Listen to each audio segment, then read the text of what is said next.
ఓం నమో నారాయణాయ. శ్రీమతే రామానుజాయ నమః. శ్రీమన్నారాయణ చరణం శరణం ప్రపద్యే. అందరికీ నమస్కారం అండి. మనము పరమ పవిత్రమైన ఈ మార్గశీర్ష మాసంలో చక్కగా భగవద్గీతలోని 18 అధ్యాయాలకు సంబంధించిన మహత్వమైన కథలను తెలుసుకుంటూ ఉన్నాము. అందులో 8 అధ్యాయాలకు సంబంధించిన మహత్వం గల కథలను తెలుసుకున్నాము. మరి ఈ కథలన్నీ ఎందులో ఉన్నాయంటే మనకు పద్మపురాణంలో చెప్పబడినాయి. అంటే ఏ అధ్యాయం చదవడం వల్ల మనకు ఏ ఫలితం కలుగుతుంది అనే దాంట్లో మనం ఈ సిరీస్ చేసుకుంటూ ఉన్నాము. ఈ ప్లేలిస్ట్లో పెడుతూ ఉన్నా, ఎవరైనా మీకు కావాలిస్తే ఏ అధ్యాయానికి కావాలిస్తే ఆ అధ్యాయం కథ మీకు దొరుకుతుంది, వినవచ్చు మీరు వినకుంటే ఒకవేళ. అయితే ఇప్పుడు మనం 8 అధ్యాయాల వరకు సరిపోయిందండి. ఈరోజు మనం 9వ అధ్యాయానికి సంబంధించిన మహత్తు తెలిపే కథను తెలుసుకుందాం. అయితే ఈ మహాత్యాన్ని పరమశివుడు పార్వతీదేవికి చెప్తూ ఉన్నాడనమాట. పార్వతీదేవి అడుగుతూ ఉంది, నాదా, భగవద్గీతలోని 9వ అధ్యాయాన్ని పఠించడం వల్ల కలిగే పుణ్యం ఏంటి, దాని యొక్క మహిమ ఏంటి నాకు తెలుపవలసింది అని కోరుతుంది. అప్పుడు పరమశివుడు ఈ విధంగా చెప్తూ ఉన్నాడు, కాత్యాయిని, నీకు ఈ 9వ అధ్యాయానికి సంబంధించిన మహిమను తెలిపే కథను చెప్తాను, శ్రద్ధగా విను. అయితే పూర్వము మహాలక్ష్మీదేవి కూడా శ్రీమన్నారాయణని కోరింది, ఈ భగవద్గీత చెప్పారు కదా, మరి దీని యొక్క మహత్ ఏంటి చెప్పమని. అప్పుడు శ్రీమన్నారాయణుడు మహాలక్ష్మికి ఏ విధంగా చెప్పిండో దాన్ని నీకు ఇప్పుడు వివరిస్తున్నాను, చక్కగా శ్రద్ధగా విను, నీకు ఇంకా భక్తి కలుగుతుంది, ఆనందం కలుగుతుంది అని చెప్పి ఈ విధంగా దానికి సంబంధించిన కథను చెప్తూ ఉన్నాడనమాట. అంటే మనకు కథల ద్వారా చెప్పినప్పుడు తొందరగా మనము తెలుసుకోగలుగుతాము అన్న ఉద్దేశంగా మనకు ప్రతి విషయం కూడా దానికి సంబంధించిన కథ ఉంటుంది. దాన్ని మనం భక్తి శ్రద్ధలతోని విని దాని అంతరార్థాన్ని తెలుసుకోవాలన్నమాట. అయితే పూర్వము నర్మదా నది ఒడ్డున మాహిష్మతి అనే పట్టణం ఉంది. ఆ పట్టణంలో ఒక మాధవుడు అనే బ్రాహ్మణుడు ఉన్నాడు. ఆ బ్రాహ్మణుడు ఎలాంటి వాడు అంటే వేదాంగాలు చదువుకున్న పండితుడు, అన్ని శాస్త్ర జ్ఞానం కలిగిన పండితుడు. తర్వాత ఆ వేదాల్లో మానవ జీవితం ఏ విధంగా ఆచరించాలో అనుష్ఠించాలో అవన్నీ కూడా చక్కగా పాటించేవాడట. అందుకని ఈయన చాలా గొప్ప పండితుడు అని అందరూ కూడా ఈయనని ఆహ్వానించేవాళ్ళు, దానాలు చేసేవాళ్ళు. ఎందుకంటే దానానికి అర్హత ఏంటి, వాళ్ళు సంపూర్ణమైన శాస్త్ర జ్ఞానం కలిగిన పండితులకు మనము దానం ఇవ్వాలి, ఇస్తే మనకు కూడా పుణ్యం కలుగుతుంది. అందుకని ఈయనకి చాలామంది పెద్ద పెద్ద వాళ్ళు, రాజులు ఈయనకి దానాలు చేసేవాళ్ళు అనమాట. అట్లా ఈయన వంశపారంపర్యంగా తాతలు తండ్రులు సంపాదించిన సంచితంగా వచ్చిన ఆస్తి కూడా చాలా సంపదలు ఉన్నాయట. మరి ఈయనకు కూడా సంపదలు ఉన్నాయి, కొనసాగుతూ ఉంది. అయితే ఈయన ఒకసారి ఏమనుకున్నాడు అంటే, అన్ని దానాలు తీసుకుంటూ ఉన్నాము, ఈయన కూడా దాన ధర్మాలు చేసేవాడు, చక్కగా యజ్ఞయాగాలు చేసేవాడు. అయితే ఒక మహత్కరమైన ఒక యాగాన్ని చేయాలి అని ఈయన సంకల్పించిండు, అంటే చాలా గొప్ప యజ్ఞాన్ని. అయితే అటువంటి గొప్ప యజ్ఞం చేయాలి అని అంటే దాన్ని ప్రారంభించడానికి ముందు బలి కోరుతుంది, బలి ఇవ్వాల్సి ఉంటుంది. అటువంటి యజ్ఞం చేయబోతూ ఉన్నారు కాబట్టి దానికోసము, బలి కోసము ఒక మేకను కొనుగోలు చేసి తెచ్చారట. తెచ్చి దాన్ని బలి ఇవ్వడానికి సిద్ధపరుస్తూ ఉన్నారు. చక్కగా దానికి స్నానం పోసి తుడిచి అన్నీ బొట్టు పెట్టి అలంకరించి బలి ఇవ్వాలన్నమాట. అట్లా వీళ్ళు దానికోసం దాన్ని బలి అర్పించడం కోసము మేకను తయారు చేస్తూ ఉన్నప్పుడు ఆ మేక నవ్వుతూ ఉందట. వీళ్ళు అక్కడ ఉన్న వాళ్ళందరూ కూడా చూస్తూ ఉన్నారు. నవ్వుతున్న శబ్దం వచ్చింది కానీ వాళ్ళెవరు నవ్వలేదు, ఎవరు నవ్వుతున్నారు అని. అయితే ఈ మేకను చూశారు, కానీ మేక నవ్వడం ఏంటి అని అందరూ కూడా ఆశ్చర్యపోతూ ఉన్నారు. అలా ఆశ్చర్యపోతున్న సమయంలోనే ఆ మేక ఏమన్నదట, బిగ్గరగా నవ్వడం ప్రారంభించి నవ్వి ఇంకా ఏమంటుంది అంటే, ఓ బ్రాహ్మణ, నువ్వు ఈ యజ్ఞయాగాదులు చేస్తూ ఉన్నావు, మనల్ని జనన మరణ చక్రంలో బంధించేవే ఈ యజ్ఞయాగాలు హోమాలు అన్నీ, కానీ వీటి వల్ల ఏమి ఉపయోగం లేదు. నేను పూర్వం ఎన్నో యజ్ఞయాగాలు చేసినా నాకు చివరకు ఈ మేక జన్మ వచ్చింది. నా మరణం తర్వాత దీన్ని పొందిన నేను, మరి అందుకని నవ్వొస్తుంది నాకు అన్నారట. అప్పుడు వీళ్ళు ఆశ్చర్యపోయారు. ఇంకా అదేంటి మేక మాట్లాడుతుంది అని ఆ కార్యక్రమాన్ని బలి కార్యక్రమాన్ని ఆపుకొని ఫస్ట్ ఈ మాధవుడు అడిగాడట. సరే, అక్కడ అందరూ కూడా కుతూహలంగా ఎదురు చూస్తున్నారు, ఇదేంటి ఇట్లా మాట్లాడుతుంది అని.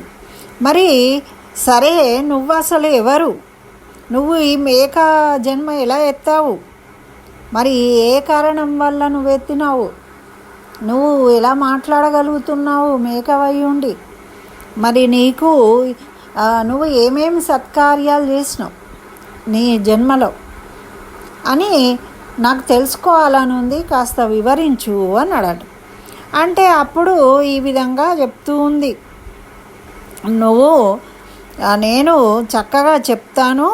నా పూర్వజన్మలో నేను చాలా స్వచ్ఛమైన బ్రాహ్మణ కులంలో పుట్టాను. చక్కగా అన్ని యజ్ఞయాగాదులు నిర్వహించేవాడిని, మరి అన్నీ కూడా శాస్త్ర ప్రకారం నడుచుకునేవాడిని, చాలా జాగ్రత్తగా చేసేవాడిని నేను.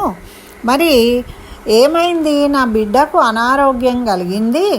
మరి కలిగినప్పుడు నా భార్య ఆమె ఆరోగ్యం కుదుటపడడం లేదు అని ఏం చేసింది అంటే, ఒకరోజు దుర్గాదేవికి పూజించాలి.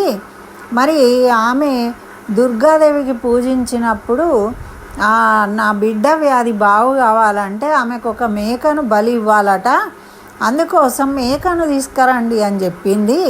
మరి నేను ఇన్ని శాస్త్రాలు చదివి యజ్ఞయాగాదులు చేసి అన్నీ చేసినా కూడా నా బిడ్డ వ్యాధి నయం కాలేదు కాబట్టి సరే అని నా భార్య కోరిక మేరకు నా బిడ్డ కోసం నేను మేకను బలి ఇవ్వడానికి తీసుకొచ్చినాము.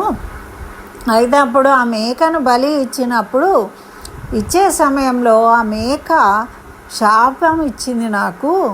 ఏమని అంటే, నా భార్య పిల్లలకు నన్ను దూరం చేస్తున్నావు, నువ్వు ఈ విధంగా తీసుకొచ్చి నా పిల్లలకు తండ్రి లేకుండా చేయాలి అనుకుంటున్నావు నువ్వు అని నన్ను శాపం ఇచ్చింది.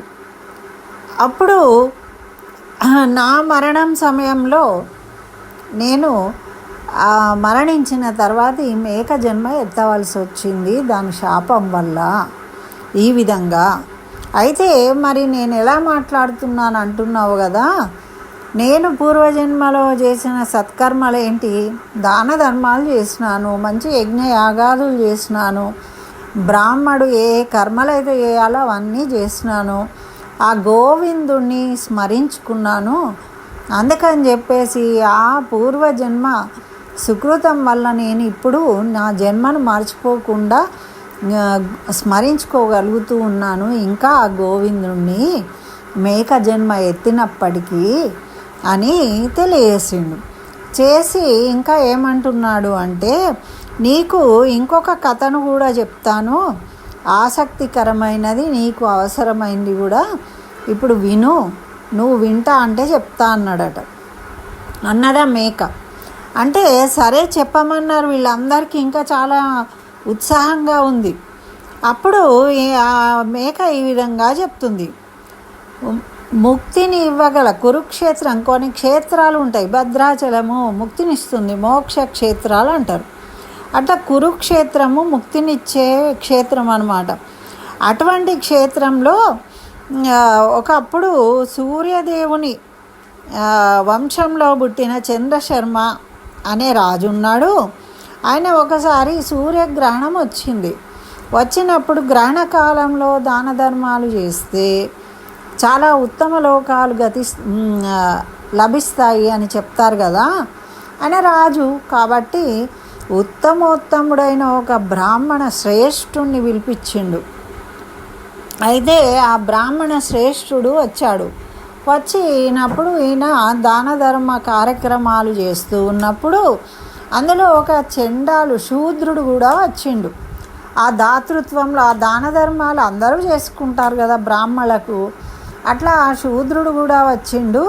ఆయన ఏం చేసిండు అంటే, ఈ బ్రాహ్మడు స్నానం చేసి వచ్చినట్టే మరి ఇచ్చేవాళ్ళు కూడా సూర్యగ్రహణ సమయంలో స్నానం చేసి దానం చేయాలి కాబట్టి ఆయన కూడా దానం చేయడానికి చక్కగా సరస్సులో వెళ్ళి స్నానం చేసి శుభ్రమైన వస్త్రాలు ధరించి వచ్చి బ్రాహ్మడికి దాన ధర్మాలు చేస్తూ ఉన్నాడు. ఆ విధంగా ఎప్పుడైతే ఈయన దానాలు ఇచ్చిండో ఆ బ్రాహ్మడికి, వెంటనే ఆ శూద్రుడి శరీరంలో నుంచి ఒక చండాల పాపాత్మక రూపమైన రూపం బయటకు వచ్చిందట. తర్వాత అదే చూస్తున్నారు అందరూ. రాజు ఆశ్చర్యపోయి ఇంతలో ఇంకొక స్త్రీ చండాల రూపం బయటకు వచ్చిందట. అయితే ఆ పురుష మరియు స్త్రీ చండాల రూపులు ఇద్దరూ కూడా ఏమైనరు, ఆ శూద్రుని శరీరంలో నుండి బయటకు వచ్చి ఈ బ్రాహ్మడి ఎవరైతే దానం తీసుకున్నాడో ఆ బ్రాహ్మడి శరీరంలోకి వెళ్ళిపోయినాడు. ఈ రాజు అలాగే చూస్తూ ఉన్నాడు. అవి వచ్చినాయి, ఇవి వెళ్ళిపోయినాయి. బ్రాహ్మడి మాత్రము మాత్రం కూడా కలవరపడకుండా నిశ్చలంగా ఉండి చక్కగా దాన ధర్మాల కార్యక్రమాన్ని నిర్వర్తిస్తూనే ఉన్నాడు. అయితే ఆయన అలా నిర్వర్తిస్తూ ఉంటేనే కొంచెం సేపటికే ఏం జరిగింది అంటే, అకస్మాత్తుగా అక్కడ విష్ణుదూతలు వచ్చారు. శంఖచక్ర గదాధారులైన 4 చేతులు ఉన్న దూతలు అక్కడ ప్రత్యక్షమయ్యి ఈ బ్రాహ్మడి లోపలికి వెళ్ళిన 2 చండాల రూపులను బయటకు తరిమి కొట్టి తీసుకువెళ్ళిండ్రట. అయితే ఇదంతా గమనిస్తూ ఉన్నాడు ఆ రాజు చంద్రశర్మ. గమనిస్తూ ఈ కార్యక్రమము అయిపోగానే ఆ బ్రాహ్మణ్ణి అడుగుతూ ఉన్నాడు, అయ్యా ఆ చండాల రూపులు ఎవరు అసలు? అవి ఎందుకు మీలోకి వచ్చాయి? మరి అవి అప్పుడు మీరు ఏ మంత్రం చెప్పించిండ్రు? అవి ఎందుకు బయటకు వెళ్ళిపోయినాయి? మళ్ళీ అకస్మాత్తుగా ఆ బ్రాహ్మడి శరీరంలో నుండి బయటకు వెళ్ళిపోవడానికి కారణం ఏంటి అని అడుగుతూ ఉన్నాడు. అప్పుడు ఆ బ్రాహ్మణుడు, అయ్యా నేను చెప్తాను విను. ఆ చండాల రూపాన్ని ధరించిన ఆ స్త్రీ, చండాల రూపంలో ఉన్న ఆ పురుషుడు చాలా పాపాలు చేసిండ్రు. అట్లా పాపాలు చేయడం వల్ల ఈ రూపాలను పొందిండ్రు వాళ్ళు. అయితే వాళ్ళు ఎప్పుడైతే నాలోకి ప్రవేశించిండ్రో అప్పుడు నేను భగవద్గీతలోని 9వ అధ్యాయాన్ని పఠిస్తూ ఉన్నాను. ఆ 9వ అధ్యాయాన్ని పఠించడం వల్ల నేను ఏమాత్రం భయపడలేదు, నిశ్చలంగా ఉండగలిగాను. ఆ 9వ అధ్యాయం చదవడం వల్ల, ఆ ప్రభావం వల్ల విష్ణుదూతలు వచ్చి వాళ్లను నా నుండి తరిమి కొట్టడం జరిగింది. అయితే ఈ విధంగా ఎవరైనా 9వ అధ్యాయాన్ని కనుక పారాయణం చేసినట్టయితే ఎటువంటి భయంకరమైన పరిస్థితులనైనా ఎదుర్కొనగలుగుతారు. వాళ్ళు ఎటువంటి కష్టాన్నైనా ఎదుర్కొనగలుగుతారు.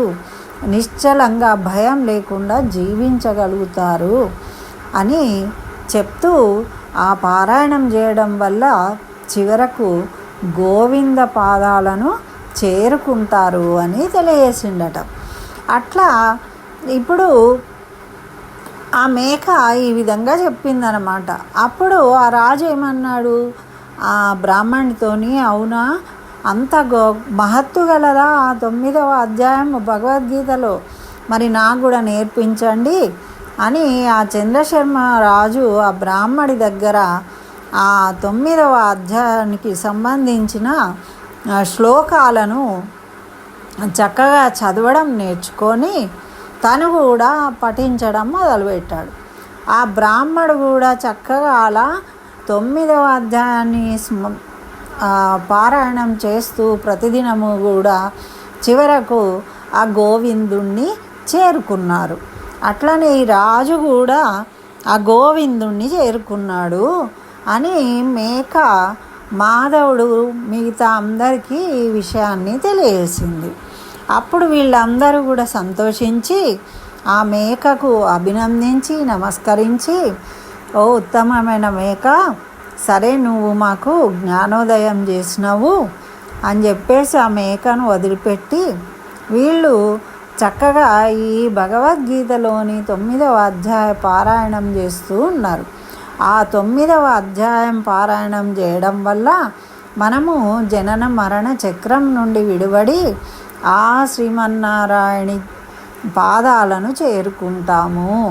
మరి ఇహలోకంలో ఎటువంటి ఇబ్బందులు రాకుండా చక్కగా నిశ్చలమైన జీవితాన్ని గడుపుతాము అని ఈ కథ ద్వారా మనకు ఈ 9వ అధ్యాయాన్ని పారాయణం చేయడం వల్ల కలిగే మహిమను పరమశివుడు పార్వతీదేవికి తెలియజేసిండు. ఇది 9వ అధ్యాయం యొక్క ప్రభావము. కాబట్టి అందరూ కూడా ఏదో ఒక అధ్యాయాన్ని మనము పారాయణం చేయాలి. మెల్లమెల్లగా ఒక్కొక్క శ్లోకాన్ని పారాయణం చేయడం అలవాటు చేసుకొని కొద్దిగా పిల్లలకు కూడా అలవాటు చేస్తూ ఉంటే చక్కగా వాళ్ళు కూడా నేర్చుకుంటారు. అలవాటు అయిపోయిన తర్వాత వాళ్ళు కూడా ఇంట్రెస్టింగ్గా అన్నీ చదవడం వల్ల వాళ్లకు మంచి జరుగుతుంది, మనకు మంచి జరుగుతుంది, మన జీవితం ఆనందమయంగా ఉంటుంది. తర్వాత ఇహలోక సుఖాలను అనుభవించి తర్వాత పరలోకంలో ఆ నారాయణుణ్ణి చేరుకోగలుగుతాం. ఇదండి మనకు భగవద్గీతలో 9వ అధ్యాయం యొక్క మహత్యం. మరి 10వ అధ్యాయాన్ని గురించి మరొక వీడియోలో తెలుసుకుందాము. తప్పకుండా లైక్ చేయడం మరవకండి. స్వస్తి. జై శ్రీమన్నారాయణ. సర్వం శ్రీకృష్ణ చరణారవిందార్పణమస్తు.